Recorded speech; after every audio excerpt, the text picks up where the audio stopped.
दृष्टि आईएएस के daily current news programme में आपका स्वागत है। डेली करंट न्यूज में चर्चा का विषय है गोल्ड लोन पर आरबीआई की सख्ती। हाल ही में भारतीय रिजर्व बैंक यानी आरबीआई ने गैर बैंकिंग वित्तीय कंपनियों पर अपनी जांच बढ़ा दी है, क्योंकि उसने पाया है कि कुछ एनबीएफसी नियामक मानदंडों का उल्लंघन कर रही है। आरबीआई ने गोल्ड लोन देने वालों एनबीएफसी से ऋण देते समय नियामक मानदंडों का पालन करने को कहा था। बता दें कि आरबीआई ने आईआईएफएल फाइनेंस कंपनी को नए गोल्ड लोन जारी करने से प्रतिबंधित कर दिया था, क्योंकि कंपनी को ऋण मानदंडों का उल्लंघन करते हुए पाया गया था। आरबीआई द्वारा यह निर्णय गैर बैंकिंग वित्तीय कंपनियों पर अपनी पकड़ मजबूत करने के लिए लिया गया है। अब जान लेते हैं कि आरबीआई के गोल्ड लोन मानदंड क्या हैं। आरबीआई ऋणदाताओं को सोने के बदले पैसा उधार देते समय कुछ मानदंडों का पालन करने के लिए बाध्य करता है। उदाहरण के लिए, उधारदाताओं को उधारकर्ता द्वारा कोलेटरल के रूप में जमा किए गए सोने के मूल्य के 75% से अधिक धनराशि उधार देने की अनुमति नहीं है।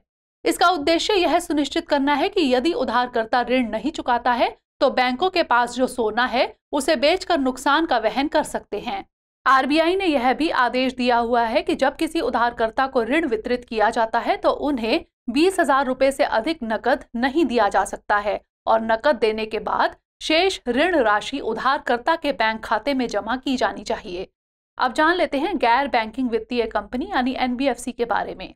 यह उस संस्था को कहा जाता है जो कंपनी अधिनियम 1956 के अंतर्गत पंजीकृत होती है। इसका प्रमुख कार्य उधार देना तथा विभिन्न प्रकार के शेयरों, प्रतिभूतियों, बीमा कारोबार तथा चिट फंड से संबंधित कार्यों में निवेश करना होता है। यह संस्थाओं का विविध समूह है जिसके प्रमुख कार्य निम्न हैं: जमा स्वीकार करना, ऋण और एडवांस देना, प्रत्यक्ष अथवा अप्रत्यक्ष रूप में निधियां जुटाना, थोक और खुदरा व्यापारियों तथा लघु उद्योगों को एडवांस ऋण देना। बता दें कि एनबीएफसी मांग जमा स्वीकार नहीं कर सकते हैं।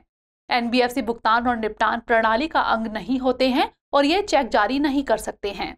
वहीं बात करें आरबीआई यानी भारतीय रिजर्व बैंक की, तो इसकी स्थापना भारतीय रिजर्व बैंक अधिनियम 1934 के प्रावधानों के अनुसार 1 अप्रैल 1935 को हुई थी। इसका मुख्यालय मुंबई में है और इसके वर्तमान गवर्नर शक्तिकांत दास हैं। आइए नोट कर लेते हैं अभ्यास प्रश्न। गैर बैंकिंग वित्तीय कंपनी यानी एनबीएफसी के संदर्भ में निम्नलिखित कथनों पर विचार कीजिए। 1, यह कंपनी अधिनियम 1956 के अंतर्गत पंजीकृत होती है। 2, यह मांग जमा स्वीकार कर सकते हैं। उपर्युक्त में से कौन सा यहाँ से कथन सही है या फिर है? केवल 1, केवल 2, 1 और 2 दोनों, या फिर ना तो 1 और ना ही 2? इसका उत्तर हमें कमेंट सेक्शन में जरूर भेजिएगा। अगले सेशन में मिलते हैं किसी नए टॉपिक के साथ। धन्यवाद। डियर व्यूअर्स, अपने एग्जाम की तैयारी को और बेहतर करने के लिए हमारे चैनल को लाइक, शेयर और सब्सक्राइब करना न भूलें।